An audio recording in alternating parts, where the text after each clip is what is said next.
उज्ज्वल निकम आपल्यासोबत आहेत. सर, स्वागत आपलं झी 24 तासमध्ये. सलमानच्या शिक्षेला स्थगिती मिळाली आहे, त्याला दिलासा मिळाला आहे, जामीन मंजूर झालाय, काय प्रतिक्रिया आपली?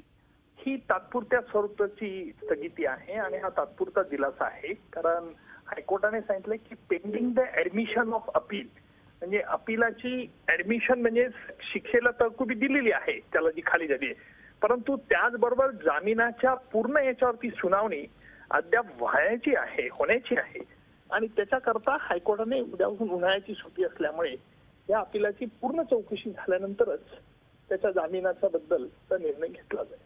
नक्कीच. सर, यानंतरची पुढची कारवाई ही कशा पद्धतीने असेल? सलमान बाहेर राहिलेला आहे तर तो पुन्हा तेव्हा तो फायदा त्याला मिळणारच आहे. सर, या संदर्भात आज जो सलमानच्या वकिलांकडून युक्तिवाद करण्यात आला, हा अतिशय जास्त पद्धतीने करण्यात आला आणि त्यामुळे त्याला जामीन मंजूर झाला असं आपण अर्थ घेऊ शकतो का?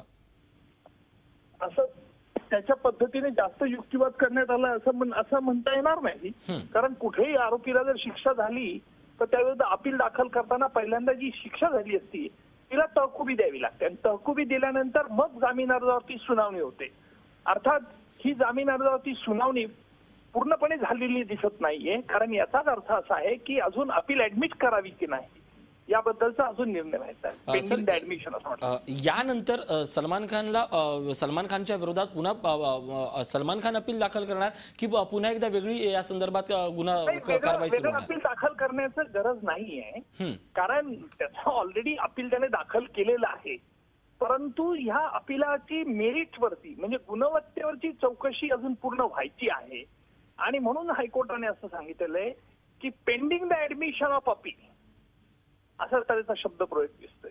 इंटेन्स सस्पेंडेड पेंडिंग अपील असं म्हटलेलं आहे. आजच्या या सगळ्या युक्तिवादासंदर्भात काही साक्षीदारांचा अभाव दाखवण्यात आला, काही जे सेक्शन आहेत ते मांडले गेले नाहीत, ते मांडले असते तर कदाचित त्याचा फायदा झाला असता. या गोष्टींचा विचार अपिलात कशा पद्धतीने होऊ शकतो? नाही, आता अपिलात काय विचार होऊ शकतो हे आज सांगणं कठीण आहे, कारण हायकोर्टाला दोन्ही पक्षांचं बाजू ऐकल्यानंतरच मग हायकोर्टाला त्यावरती निर्णय घ्यावा लागेल. झी 24 तास रहा एक पाऊल पुढे.